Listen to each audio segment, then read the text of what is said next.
जय हिंद दोस्तों, त्यागी trading tips में आपका स्वागत है। दोस्तों, इस वीडियो के अंदर हम बात करने वाले सिर्फ एक शेयर के बारे में यहाँ पर हम चर्चा करेंगे। शेयर का नाम है HFCL।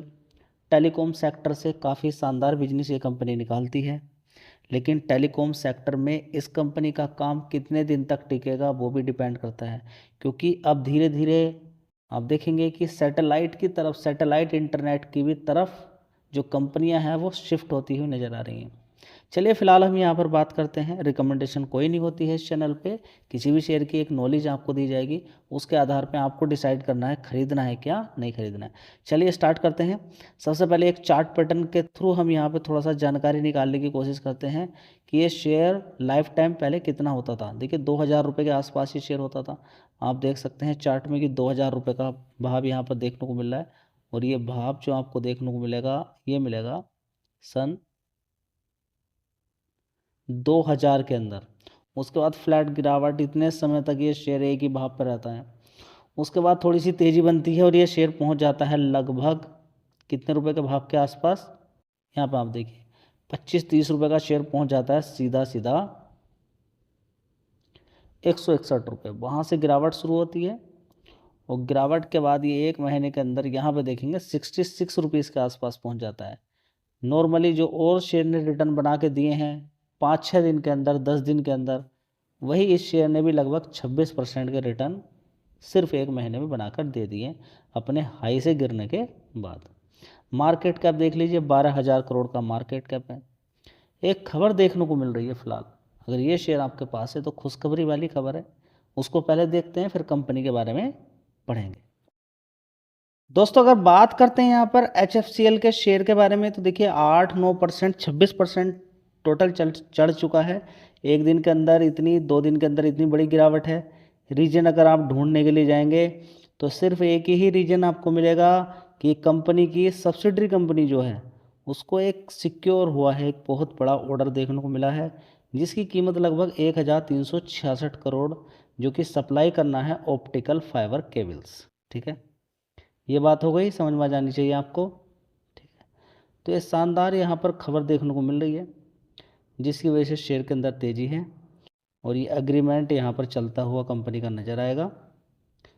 और इस बिहाफ पर कहें तो एक ये पॉजिटिव खबर कंपनी के लिए देखने को मिल रही है। इतना शानदार ऑर्डर अगर कंपनी को मिलेगा, देखिए काम ऐसा नहीं कि 1-2 दिन में ख़त्म होता है। ये सप्लाई करने के लिए 5-5 साल के एग्रीमेंट होते हैं, ये सप्लाई करना होता है सामान को। ठीक है, क्लियर हो गया। चलिए अब थोड़ी सी डिटेल इस शेयर के बारे में हम और जान लेते हैं। दोस्तों, जैसे कि आपको ऑर्डर से मालूम पता चला कि कंपनी टेलीकॉम सेक्टर के अंदर कंपनी काम करती है, सप्लाई करती है high and telecom equipment, optical fibre, optic fibre cables. ठीक है, चलिए अब थोड़ी सी यहाँ पर हम और जानकारी यहाँ पर निकालते हैं। जैसे कि आपको बताया मैंने कि टेलीकॉम प्रोडक्ट से अच्छा खासा इस सेगमेंट के अंदर कंपनी काम करती है। इसमें अगर देखें, टेलीकॉम एंड नेटवर्किंग प्रोडक्ट बनाकर तैयार करती है कंपनी। ऑफर करती है UBR radios, wifi 5-6 access point, AI driver network management, home mesh routers. इसके अलावा अगर देखें तो it's top top manufacturer of wifi access point. ठीक है, तो ये टॉप मैन्युफैक्चरर के अंतर्गत आती है जो wifi access points and UBR radios manufacture करते हैं इंडिया के अंदर। दूसरा पॉइंट, ऑप्टिकल फाइबर केबल्स, जैसे कि मैंने बताया इसके अंदर ये कंपनी काम करती है। इसमें micro cables, ribbon cables, IBR cables, ये लार्जेस्ट मार्केट शेयर होल्ड करती है किसके अंदर, ऑप्टिकल फाइबर केबल के अंदर। चलिए, डिफेंस सेक्टर के अंदर भी कंपनी काम करती है, लेकिन इतना बड़ा नहीं है डिफेंस सेक्टर का मार्केट शेयर, सिर्फ 1% का। जो टोटल रेवेन्यू कंपनी निकालती है तो 1% निकालती है यहाँ से, लेकिन अब धीरे धीरे आगे बढ़ रही है। इसमें क्या काम करती है, electronic fuse, thermal weapons sites and surveillance radar बनाकर कंपनी तैयार करती है। इसके अलावा कंपनी अलग अलग न्यूज़ में आप देखेंगे कि गन भी बनाकर तैयार करती है। चलिए, हमारे सोल्जर्स के लिए अच्छी बात ये रहेगी पैसिव कनेक्टिविटी सॉल्यूशन भी कंपनी प्रोवाइड करती है। It supply cable assembles high density cabinets PLs splitters for high bandwidth network in data centers, LANs, FTTX networks. इसके अलावा एयरस्पेस एंड ऑटोमोटिव को प्रोवाइड करती है custom cable assembles. Aerospace and automotive industry के अंदर भी कंपनी काम करती है, प्रोडक्ट प्रोवाइड कराती है अपने।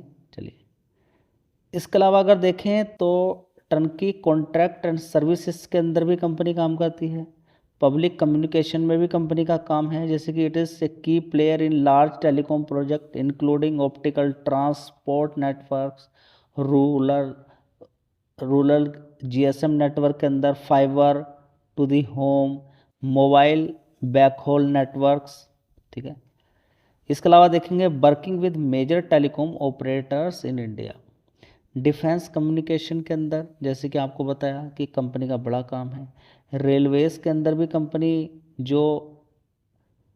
काम करती है। इसमें क्या काम करती है, देखिए, और एडवांस करने पे कंपनी रेलवे को और एडवांस करने में कम्युनिकेशन सिग्नल जो होते हैं उसके सिस्टम को अपडेट करने में। इसके अलावा IP बेस वीडियो सर्विलांस, ठीक है, बढ़ाने में कंपनी का बड़ा काम है। इसके अलावा देखेंगे, जैसे मैंने आपको बताया कि रेवेन्यू वाइज अगर देखें सेगमेंट कितना कितना कमाता है। डिफेंस सेक्टर से 1% रेवेन्यू कंपनी कमाती है, ज़्यादा बड़ी बात नहीं है। रेलवे से 2%, टेलीकॉम से 97%। अगर टेलीकॉम में इसका खतरा बढ़ा या कुछ और दूसरी तरफ शिफ्ट हुआ तो कंपनी फिर ज़बरदस्त बड़े नुकसान में जा सकती है। डोमेस्टिक मार्केट से 89% का रेवेन्यू आता है, एक्सपोर्ट से कंपनी को 11%। क्लाइंट इसका Jio, Tata, BSNL, Vodafone, Airtel, Nokia, RailTel, Globe, Bharat Electronics, ठीक है, L&T, लिक्विड टेलीकॉम, ठीक है। प्राइवेट से 60%, गवर्नमेंट से 40% का रेवेन्यू कंपनी का आता है। ज़बरदस्त कंपनी का काम है। इस कंपनी के बड़े बड़े आप देखेंगे कि कंपनी के पार्टनर्स की अगर बात करते हैं, ठीक है, Qualcomm, Wipro, NXP, BBTN 5G के लिए हैं, वाईफाई के लिए वाईफाई 7 कंपनी है, उससे पार्टनरशिप है। AI एनालिटिक्स क्लाउड सिस्टम से बहुत बड़ी बड़ी अलग दूसरी कंपनियां हैं जिनसे कंपनी के अच्छी खासी बातचीत चलती रहती है आगे बिजनेस बढ़ाने के लिए।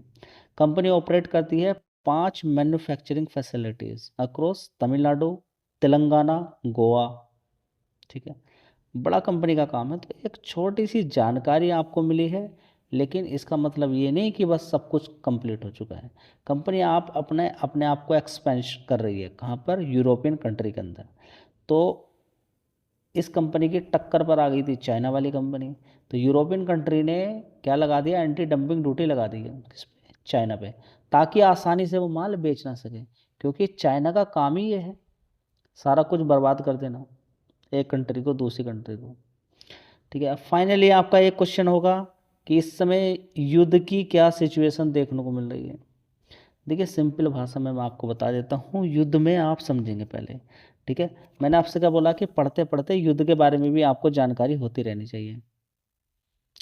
सबसे पहले आप समझिए कि युद्ध में क्या चल रहा है। अभी बातचीत चल रही है इस्लामाबाद के अंदर, पाकिस्तान मीडिएटर बनकर बैठा हुआ है, अमेरिका के लोग बैठे हुए हैं, ईरान के लोग बैठे हुए हैं। तो जिद तो पहले काफ़ी बड़ी थी, लगभग 10 पॉइंट्स थे ईरान के, लेकिन इन 10 पॉइंट्स में 3 पॉइंट्स बड़े हैं ईरान के। पहला कि जितना हमारा नुकसान हुआ है, बर्बादी हमारी हुई है, उसका पैसा दिया जाना चाहिए। विदेशों के अंदर जैसे कतर के अंदर बड़ा मोटा पैसा जो आपने फ्रीज करके रखा हुआ है, या दूसरे जो और भी हमारे एसेट्स हैं जो फ्रीज किए हुए हैं, उनको आप हटाइए। दूसरा जो रिस्ट्रिक्शंस आपने लगाया हुआ है तेल बेचने पे हमारा, उसको हटाइए। और तीसरा सबसे बड़ा जो मेन इम्पोर्टेंट पॉइंट है, होर्मुज पर हमारा कब्जा होना चाहिए, वो हमारा है, हम उससे टैक्स लेंगे, टोल लेंगे, नहीं लेते हैं तो हम बर्बाद हो जाएंगे। ठीक है। अब यहाँ पर इजराइल ने, अमेरिका ने या फिर ईरान पर जो पहले रिस्ट्रिक्शंस लगा के रखे थे, क्यों लगा के रखे थे अमेरिका ने? इस वजह से ताकि उसका तेल की बिक्री होती रहे। तो अभी वो चाहेगा, वेनेजुएला पर कब्जा करने के बाद वो चाहेगा कि ईरान का तेल कहीं बिके नहीं। ये एक प्रकार से देखें तो ये गुमराह करने वाली बात है। यहाँ पर जैसे ही बात होती है सीज़ फायर की 2 सप्ताह के लिए, इजराइल लेबनान पर अटैक करना शुरू कर देता है और ईरान खाड़ी देशों पर अटैक करना शुरू कर देता है। तो ईरान कभी नहीं चाहता है कि खाड़ी देश बचे, मेरे सामने खड़े हों, अच्छी खासी उनका कुछ हो। ये खाड़ी देशों को बर्बाद करना चाहता है, इजराइल को बर्बाद करना चाहता है और इजराइल ईरान को बर्बाद करना चाहता है। तो अब ये युद्ध कहाँ रुकेगा, कुछ कहा तो नहीं जा सकता। ईरान इजराइल का युद्ध इतनी आसानी से ख़त्म नहीं किया जा सकता है, क्योंकि खतरा इस चीज़ का नहीं है। खतरा ये है कि ये अगर रहेगा तो मैं नहीं रहूँगा। समस्या सारी ये है। अब इस चीज़ को ख़त्म कर नहीं सकता है। वो ईरान ने अपनी पावर दिखा भी दी है।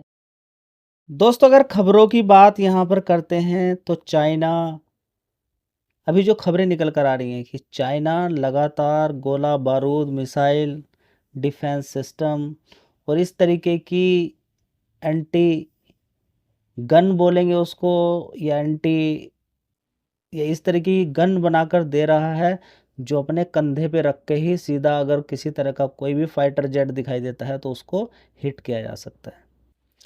तो ये सपोर्ट लगातार देखने को मिल रहा है। अब ये कितना कामयाब होगा कितना नहीं होगा वो डिपेंड करेगा। फ़िलहाल यहाँ पर अमेरिका की ये मांग है कि न्यूक्लियर पावर जो पहले थी नॉर्मली, कि न्यूक्लियर पावर से रिलेटेड कोई काम नहीं करना है, लॉन्ग रेंज मिसाइल नहीं बनानी है, हॉर्मोज के रास्ते को क्लियर कर देना है। दूसरा, ईरान ने ये भी बोला है कि जो हिजबुल्लाह पे लगातार अटैक किया जा रहा है ईरान के जो इजराइल के द्वारा, उसको बंद किया जाए। तो ये अपनी अपनी कहानियाँ हैं और यहाँ पर अपने अपने स्वार्थ हैं। इजराइल कभी नहीं चाहेगा कि हॉर्मोज से किसी तरह का कोई पैसा ले ईरान, लेकिन ईरान अगर वो यहाँ पर टोल नहीं लेता है तो वो वैसे ख़त्म हो जाता है, उसकी इकोनॉमी बर्बाद हो जाती है। ठीक है, तो यहाँ पर खाड़ी देश भी नहीं चाहेंगे और दूसरे कंट्रीज़ वाले भी नहीं चाहेंगे कि यहाँ से कोई टोल टैक्स लिया जाए, लेकिन वो अगर नहीं लेगा तो वैसे ही बर्बाद हो जाएगा। इतना बड़ा युद्ध झेल चुका है, इतनी मिसाइलें, गोला बारूद, उसका सब खत्म हो चुका है। उसी के दम पर तो वो कुछ करना चाहता था। फिलहाल उसकी इकोनॉमी ठीक चल रही थी, वहाँ पर किसी तरह का कोई पैसा नहीं लिया जा रहा था। लेकिन अभी इजराइल और ईरान ने अटैक करने के बाद उसको मजबूर कर दिया यहाँ पर ईरान को कि वो हॉर्मुज के रास्ते को बंद करे और पैसा ले। ये खेल बड़ा अटपटा सा हो गया है। अब ये खेल कहाँ पर रुकेगा कुछ नहीं कहा जा सकता है। इजराइल और अमेरिका कितने यहाँ पर जिद्दी रहते हैं हॉर्मुज के रास्ते को खुलवाने के लिए, और ईरान कितना जिद्दी रहता है इसको बंद करने के लिए और अपने हिसाब से चलाने के लिए। और खाड़ी देशों का यहाँ पर क्या होता है, ईरान क्या करता है, या खाड़ी देश यहाँ पर जो भी दूसरे देश हैं वो क्या मुकाबला कर पाएंगे, और रसिया और चाइना किस तरीके का यहाँ पर सपोर्ट करने वाले हैं। खेल बड़ा लंबा हो सकता है और खेल ख़त्म भी हो सकता है अगर हॉर्मुज के रास्ते को यहाँ पर क्लियर कर दिया जाए तो। सिर्फ एक यहाँ पर यह है कि हॉर्मुज का रास्ता अगर क्लियर कर दिया जाए तो सारी दिक्कतें परेशानी दूर हो जाएंगी। अब देखते हैं यहाँ पर क्या करेगा ईरान। धन्यवाद।